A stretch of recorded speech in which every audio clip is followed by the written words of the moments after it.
Hey, class, as I've said a bunch over this semester, the Allies outthought the German army, the German war machine. And this was especially true when it came to intelligence. Basically, the US, the British, the Allies, they were reading the mail, the German communications between Berlin and its commanders. And the Allies had a pretty good sense of what the Germans were up to, really almost on a granular level. And this is one of the great successes of World War II for the Allies.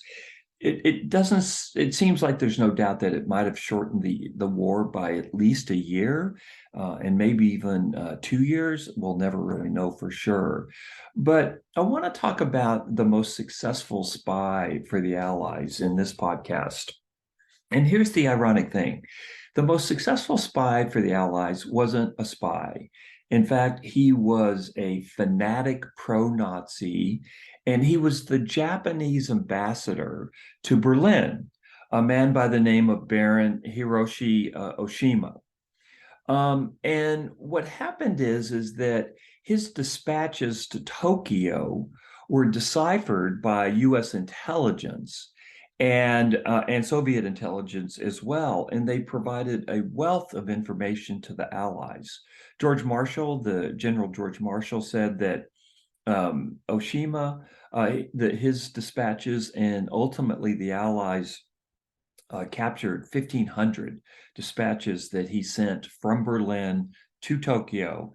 He said that these dispatches were our main source of information regarding Hitler's intentions in Europe. Pretty incredible if you think about it. I've got his picture up here.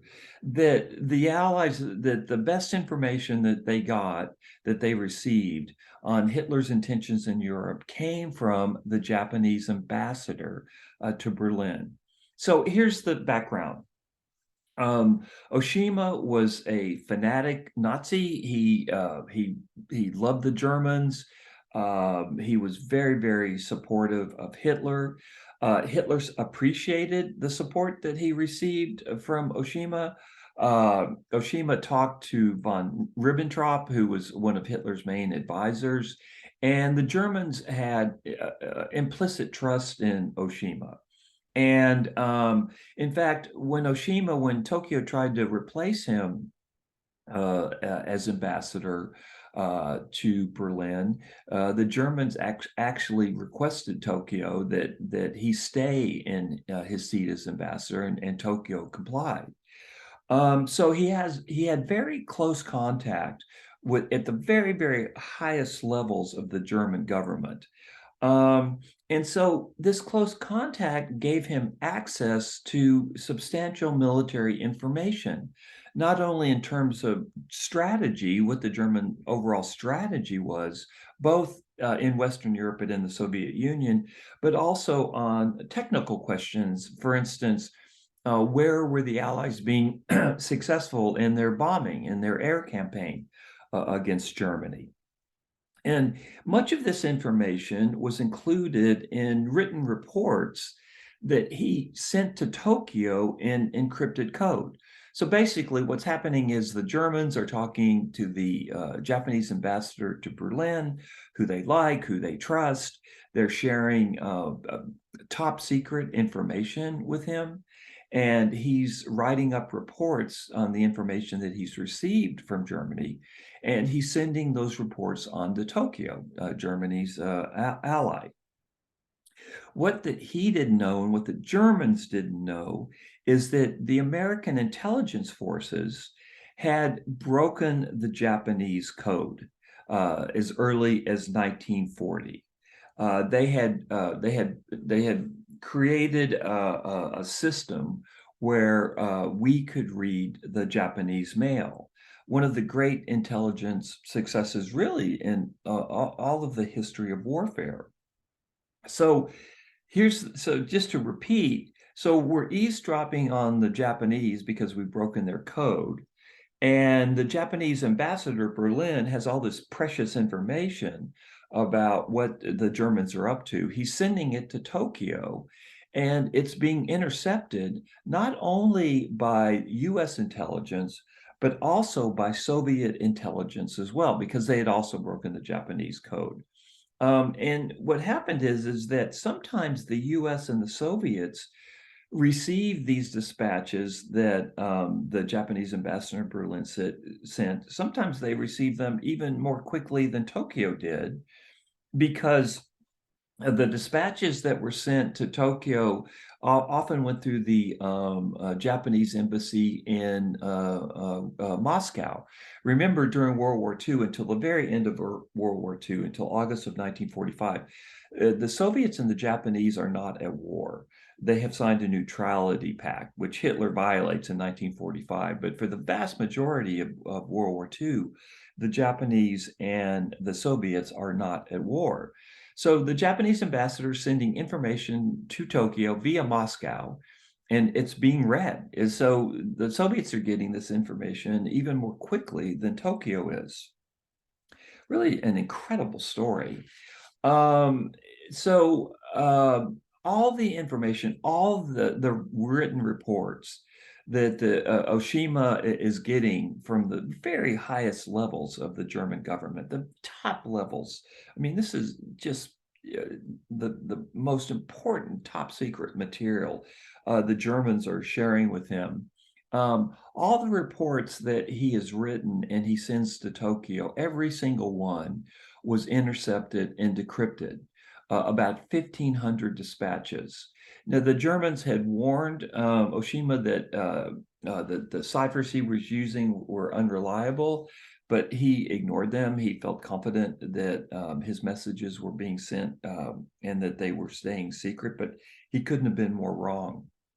The biggest mistake and probably the most valuable information he supplied to the Allies came in November 1943.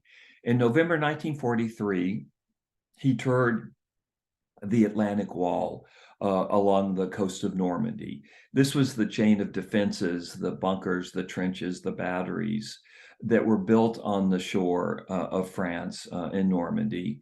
With the aim of stopping the invasion that the Germans knew. The Germans knew that the Allies were going to invade France. It was just kind of a question of where. And as I've talked about, the Allies were able to fool the Germans about where ultimately they were going to land.